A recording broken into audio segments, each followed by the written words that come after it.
Hello. So, I just had a sudden epiphany. Whoa.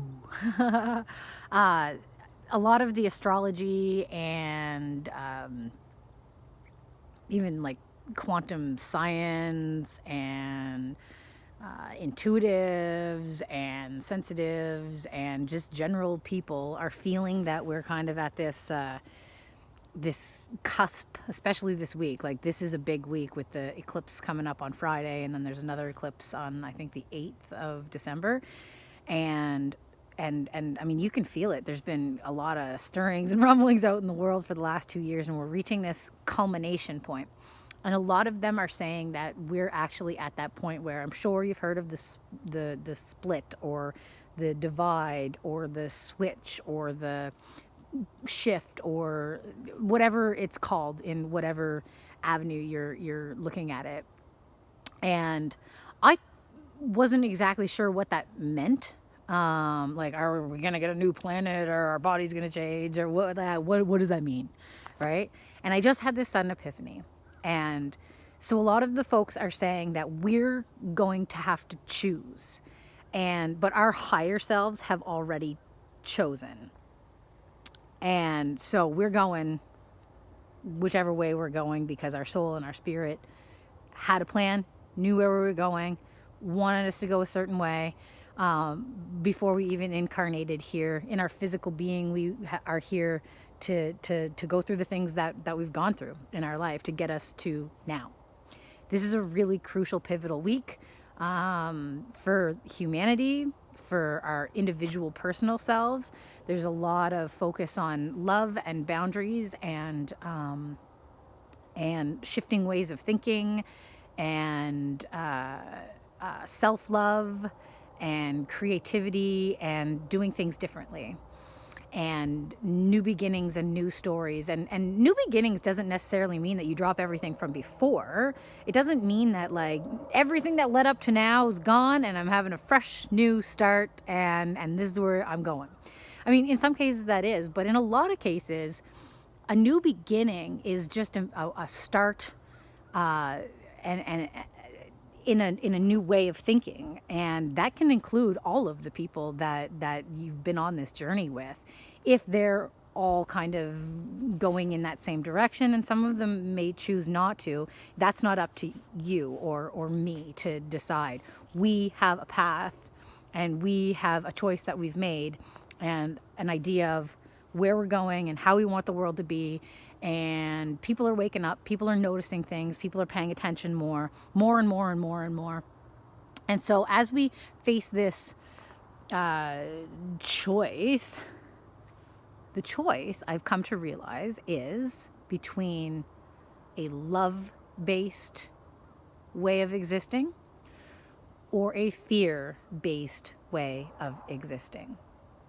And since the beginning of time, fear has been at the root of decision making. It's the root of greed. It's the root of control. It's the root of power. It's the root of anger. It's the root of sadness. Fear is the root of everything, and actions taken based on fear are generally self-preservation. But fear has been what this society has been based on. Even like wanting the bigger paycheck and the bigger houses and the more, that's all a fear-based response, because we're afraid that if we don't have it all, then we're going to have nothing and then we're going to die. But if we understood that love takes care of everything and every decision was made out of love, and if we truly had a society that was based on a center of love, like real love, unconditional love, a respect and a reverence for life, for each other, for our planet, and if everything was ruled by love, everything would come together. The transition might not necessarily be easy. There is going to have to be a figuring it out, but if it's from a new mentality and a new heart space and a new soul space and a new paradigm with a root of love, knowing that love rises above fear every single day, then that old paradigm that's controlled by fear can die. We don't need it. It keeps us down. It suppresses us. It stops us from being the magnificent creatures that we are as humans. It disconnects us from the source of all that is.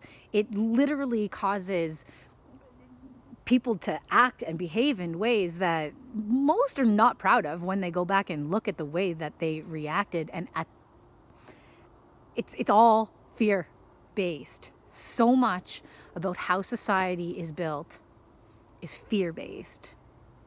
So that's a choice, I think. I think that's the choice. Are we going to move forward in trying to create a better world that is based on a fundamental foundation of pure love, the essence of love, acceptance, compassion, forgiveness, understanding, non-judgment, reverence, and a caring? Or are we going to continue to self-destruct on this path of fear and terror and control and greed? And I don't know about you, but I think that, taking a love-based approach sounds like we could make some pretty amazing things happen. So if that's what the shift is, if that's what the switch is, if that's the two timelines or paradigms or whatever you want to call it, that we're being faced to choose, I'm standing here, right here before you, telling you that I will choose love at the base of every decision and every action that I make. And I hope you do too. Because fear's gotta go, man. Fear is destroying good people, good relationships, good communities, good businesses, good ideas. Fear is destroying the basics of what we are able to do and should be doing as a humankind.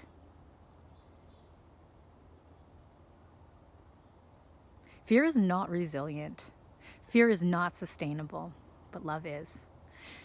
I choose love. How about you?